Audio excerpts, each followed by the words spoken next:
Hey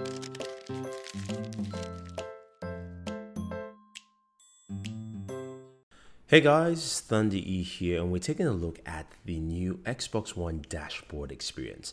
It's beta, we got it in, and we're going to show you some of the things on there now. Now, in terms of speeds, it's still not as fast as the say it will be at launch, but it is definitely a new experience. So on the left-hand side, basically, if you tab to your left, you basically jump into the sidebar. It's like a new sidebar where you can sign in and check out some other features on there. So you have, of course, your sign-in options and other things there. Now, the way the screen and your tabs are set now is a little different. So you've got the whole screen for each tab. So if you tab right bumper, left bumper, you go through each tab from home, community, one guide, games, apps, movies, TVs, and then music. And then you can, of course, use the left bumper all the way back.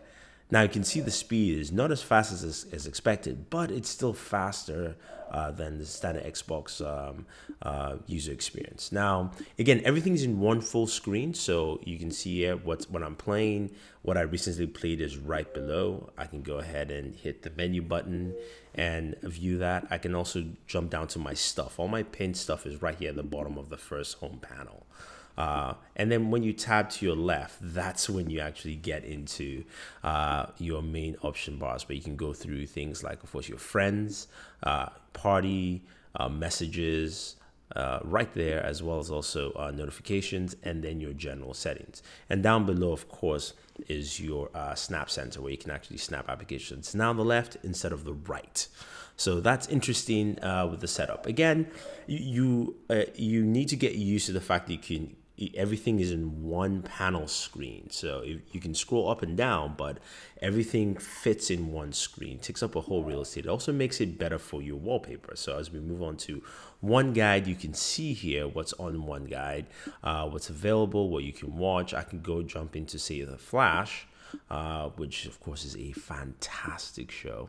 Definitely watch it and jump in and watch a video. Now, again, speeds are something that you'll notice that it hasn't caught up to some of the stated twice as fast or 50% faster, that kind of thing. But you'll notice some speed increases in certain areas and not so much in others. Now, jumping out of that, but you can see everything on the one guide here.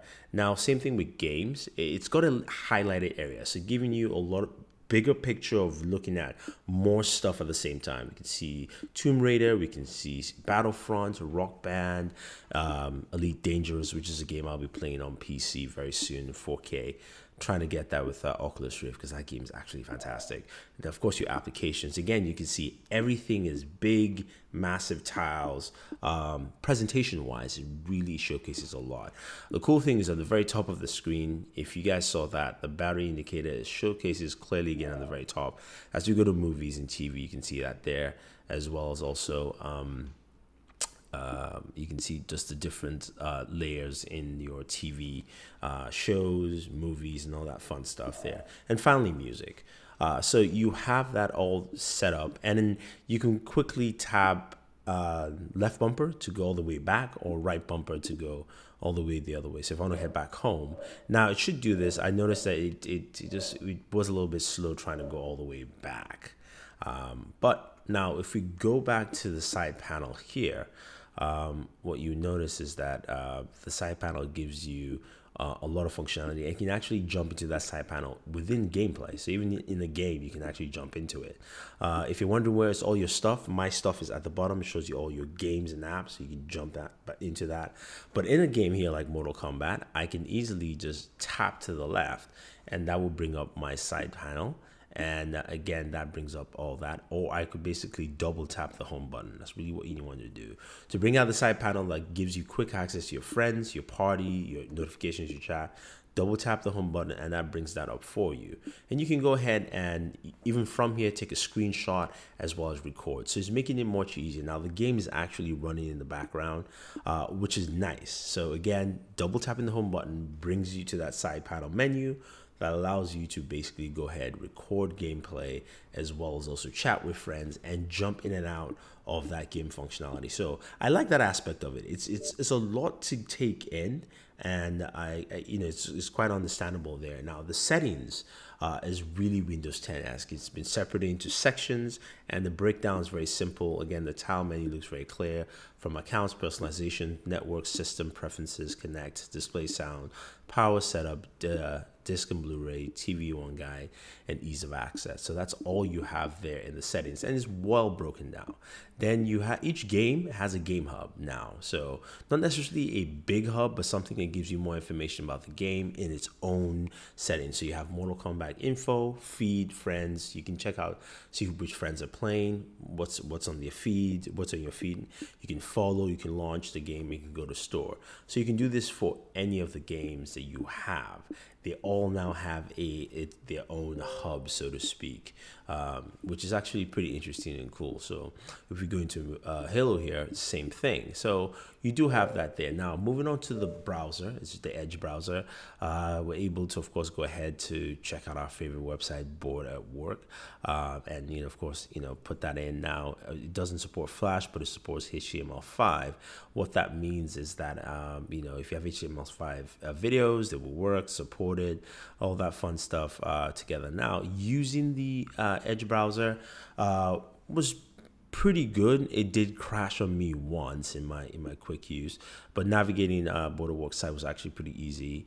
Scrolling up and down, all those kind of things, and even playing video off there, because YouTube, of course, supports HTML5. We can easily jump into the review of the Moto X Pure Edition and then go ahead and play that video. So that's something you can do well in there. I think overall what people will find is that the new experience, might take some learning, not much, might take some learning, but not much. And I think we'll find that there'll be a lot of good improvements down the line. I do like the ability to easily jump into that side setting, so you can get a lot of information there, from your Snap Center to your messages and all that fun stuff. So I like that aspect. We'll have to see how well it handles. Again, this is a first look. This is not a review.